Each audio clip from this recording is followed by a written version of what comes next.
پھر دوبارہ آئے ہیں، ہن ملن نہیں آ رہے، ہن چھری لکائی ہوئی ہے. وَفَدَيْنَاهُ بِذِبْحٍ عَظِيمٍ، ابراہیم جاؤ بچے کو ذبح کر دو. چھری لے کر باپ چلا، 1500 کلومیٹر کا سفر. سارے راستے کیا سوچ ہوگی کہ میں چھری چلاواں، اے بکرا تھوڑا اب میں راہ چاہیں تے بکرا ذبح ہویا پہ کہ وہ عید پڑھ کے گیا اسے. اے بکرا تو نہیں کومنا، پتر کومنا ہے. عمر کتنی ہوگی؟ 92 سال. 92 سال ایک بندے کو مرغی نہیں کوئی جنت، تو پتر کومن دا حکم آ گیا.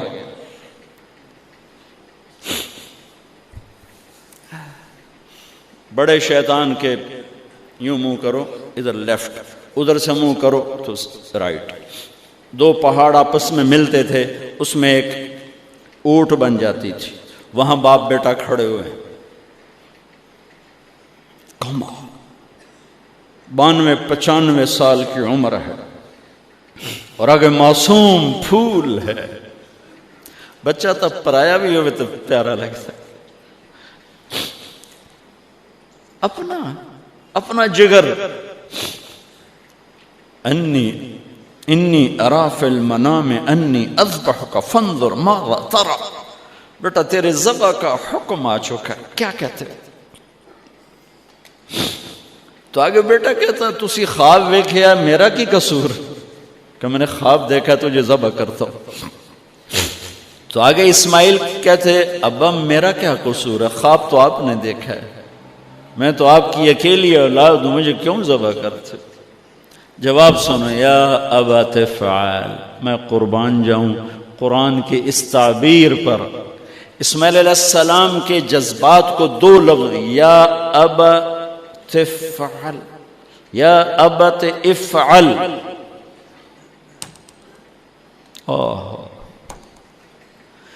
کیا تسلیم و رضا ہے. ترجمہ جو بھی ہے، فرمایا دیر کیوں کر رہے ہو. اس سے جو نکلتا ہے نا ایک خوبصورت مفہوم وہ ہے، ابا تو دیر کیوں کر رہے ہو. تو حیران ہو گئے، تجھے پتہ ہے میں کیا کہہ رہا ہوں؟ کہاں پتہ ہے، اب مجھے ذبح کرنے کا کہہ رہے ہیں. تو کوئی گھاٹے کا سودا نہیں ہے. آپ کے بدلے میں جنت، دنیا کے بدلے میں جنت ملے گی اور آپ کے بدلے میں اللہ ملے گا. اس میں کیا گھاٹا ہے؟ آئے خیال پیچھے چلا گیا ماں کی طرف. کہنے لگے ہاں میری ماں نو بڑا دکھ ہوئے گا. تو پھر اپنا کرتا اتارا، کہا ابا یہ کرتا میری ماں کو دے دیں، جب میں کبھی یاد آیا کروں گا تو یہ کرتا دیکھ لیا کرے گی، اور مجھے اپنے کرتے میں یہیں دفن کر دینا، مجھے ادھر نہ لے جانا، یہیں دبا دینا، شاید میری ماں میری ذبح شدہ لاش دیکھ نہ سکی. 8-9 سال کا بچہ خلیل اللہ کو کیا کہہ رہا ہے؟ میرے ہاتھ پاؤں باندھ دے بابا، شاید میرا پاؤں یا ہاتھ تجھے لگ کے کوئی بے ادبی نہ ہو جائے، میرے ہاتھ پاؤں باندھ. مجھے الٹا لٹانا، سیدھا نہ لٹانا، کہیں آنکھوں میں آنکھیں پڑیں اور تیرا دل نرم ہو جائے، تیرا ہاتھ نہ کمب جاوے، میرے رب دے امر اچ دیر نہ ہو جاوے. ان کو ماننے والی امت کہے سود کے بغیر گزارا نہیں، جھوٹ کے بغیر گزارا نہیں، ملاوٹ کے بغیر گزارا نہیں، رشوت کے بغیر گزارا. آگ لگا دو اپنی تاریخ کو، جاؤ جو مرضی کرو، جو مرضی گندگی کھانی ہے کھاؤ، اللہ کی جنت جہنم کو بھلا دو، جو کرنا ہے کرو.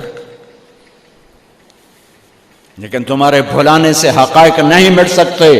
جنت بھی ہے، جہنم بھی ہے، اور حلال حرام پہ فیصلے بھی ہیں. ابراہیم علیہ السلام نے ہاتھ باندھے، پاؤں باندھے. یہ کوئی بکرے دے ہاتھ پیر تو نہیں بننے جا رہے، پتر دے ہاتھ پیر بننے جا رہے ہیں. الٹا لٹایا، ایک ہاتھ میں چھری، ایک ہاتھ میں سر کے بال. گوڈا کانڈتے رکھے، گھٹنے کو کمر پہ رکھا، یوں بال پکڑے اور چھری، اور ایسے یوں آسمان کو دیکھا.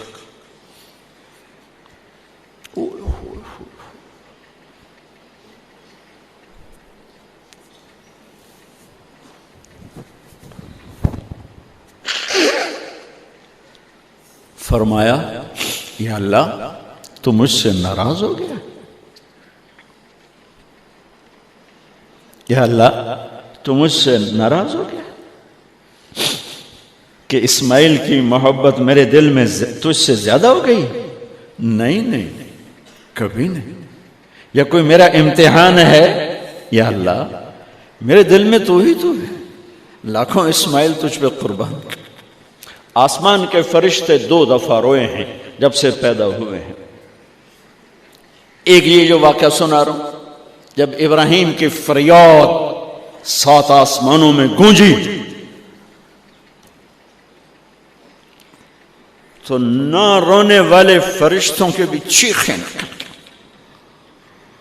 اور ایک طائف کی وادی میں جب میرے نبی کو پتھر پڑے اور آپ بے ہوش ہو کے گرے تو آسمان کے فرشتوں کی چیخیں نکل گئی. اب چھری جو چلائی، میرے رب کا امر آ گیا، نہیں کاٹو گی، نہیں کاٹو گی. یہ نہیں کہ یہاں کوئی لوہے کا ٹکڑا آ گیا یا چھری موم بن گئی یا اے ٹوٹا لوہا بنیا. چھری تیز تھی، گوشت نرم تھا. عرش والے نے کہا نہیں، چھری کیسے کاٹے؟ آگ نہ جلائے، اب کیسے جلائے گی؟ مچھلی کے پیٹ میں جا کے موت مت آئے، اب کیسے موت آئے گی؟ دوسری دفعہ، تیسری دفعہ نہیں چلی. اٹھے جا کے پتھر پہ تیز.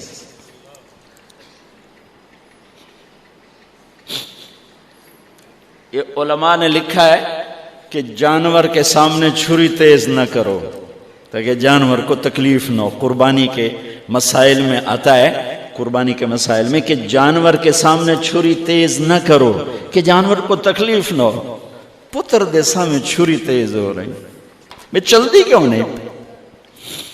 جب چوتھی دفعہ پکڑی ہے تو اللہ نے کہا جبریل جلدی کر، میرے خلیل نو جلال آیا ہے.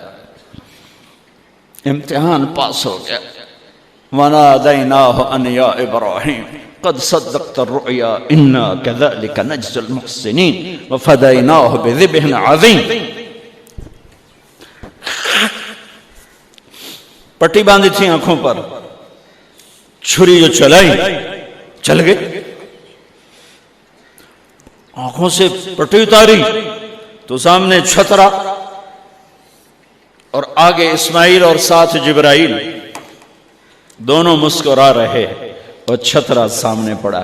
میرے نبی ساری زندگی 2 چھترے ذبح فرماتے تھے قربانی میں، ایک امت کی طرف سے، ایک اپنی طرف سے. حج کے موقع پہ 63 اونٹوں کی قربانی دی. جس امت کے پاس یہ تاریخ ہو، ان کے پاس کہاں سے گنجائش لاؤں جھوٹ کی، فساد کی، منافقت کی، زناکاری کی، بدکاری کی، جوے کی. کتنی میرے نسل کے بچوں کو اسی تلمبے میں رہنے والوں نے نشوں پہ لگا کے، ارے میرے بھائی کیوں لوگوں کے چراغ گل کرتے ہو چند ٹکوں کے پیچھے؟ کیا اللہ کے سامنے نہیں جانا؟ کتنے بچوں کے میں علاج کروا چکا ہوں، لاکھوں روپے خرچ کر چکا ہوں کہ غریب لوگ اجی میرا پوتر نشے تے لگ گیا ہے انہوں تو بھجوا دو. اب تک کتنے بچوں کو میرے اللہ نے ذریعہ بنایا مجھے. تو میں جب تک یہ اڈے والے بند نہ کریں میں کہاں سے اتنے لاؤں اسباب کے ایک ایک کا علاج کروں. لیکن یہ میرا پیغام ہے کہ مرنا انویت مرنا آسان. موت کو حسین نے بھی گلے لگایا تو چھڑیا یزید نو بھی نہیں موت نے. آج فیصلہ ہوگا وَامْتَازُوا الْيَوْمَ أَيُّهَا الْمُجْرِمُونَ. آج ایک پاسے ہو جاؤ. یہ دنیا تو لمبا نہیں ہے کہ نشے دے اڈے چلاؤ، چرس افیم ہیروئن دے اڈے چلاؤ، بدکاری دے اڈے چلاؤ، آج ادھر آ جاؤ۔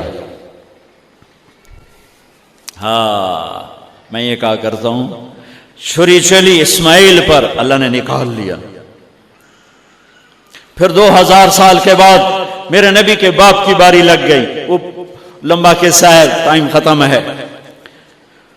چھری چلنے لگی میرے نبی کے والد عبداللہ پر، اللہ نے نکال لیا، 100 اونٹ ذبح کروائے اور ان کو نکال لیا۔ لیکن چھری نے چلنا ضرور تھا، اس لیے کہ زمین کو پانی نہ ملے تو وہ سرسبز نہیں ہوتی۔ میرے نبی کے گلشن کو پانی کی ضرورت ہے اور تھی اور رہے گی، تو میرے نبی نے اپنی اولاد کا خون پیش کیا، اپنے صحابہ کا خون پیش کیا، اپنا خون پیش کیا۔ احد کی وادی میں آپ خون و خون ہو گئے، دانت ٹوٹ گئے، چہرہ خون آلود ہو گیا۔ اسماعیل چھری کے نیچے سے نکال لیے گئے، حضرت عبداللہ چھری کے نیچے سے نکال لیے گئے۔ جب میرے نبی کے نواسے کی باری آئی تو چھری کو چلنے کا حکم، پھر حسین کی بھی کٹی اور عبداللہ کی بھی کٹی اور علی اکبر کی بھی کٹی اور قاسم کی بھی کٹی اور جعفر کی بھی کٹی، عون کی بھی کٹی، عبداللہ کی بھی کٹی۔ سارے آل رسول کے نام بتا رہا ہوں جو کربلا میں شہید ہوئے، 17 آل رسول میں سے شہید کیے گئے، باقی تو سارے غلام تھے 72، 17 میرے نبی کے گلشن کے پھول تھے۔ ہاں انہیں کھاد بننا تھا، میرا اللہ چاہتا تو ان واقعات کو روک سکتا تھا، لیکن اللہ اقبال کی قبر روشن کرے، اسلام زندہ ہوتا ہے ہر کربلا کے بعد۔ یہ میرے رب کی سنت، ہمارے لیے کربلا نہیں ہے، ہمارے لیے کربلا کیا ہے؟ جھوٹ چھوڑو، زنا چھوڑو، شراب چھوڑو، جوا چھوڑو، سود چھوڑو، ظلم چھوڑو، زیادتی چھوڑو، الزام تراشی چھوڑو، ماں باپ کی نافرمانی چھوڑو، بیویوں پہ ظلم چھوڑو، لوگوں کے حق مارنا چھوڑو، لوگوں کو بے عزت کرنا چھوڑو، جھوٹے مقدمے چھوڑو، جھوٹی گواہیاں چھوڑو۔ ہمارے لیے یہ چھوڑنا ہے، ہمارے لیے یہ چھریاں ہیں۔ چلاؤ چھری اپنے جذبات پر، احساسات پر، ان غلط خیالات پر جو کل کو اللہ اس کے رسول کی بارگاہ میں ہمیں شرمندہ کر دیں، ہم آنکھ نہ اٹھا سکیں۔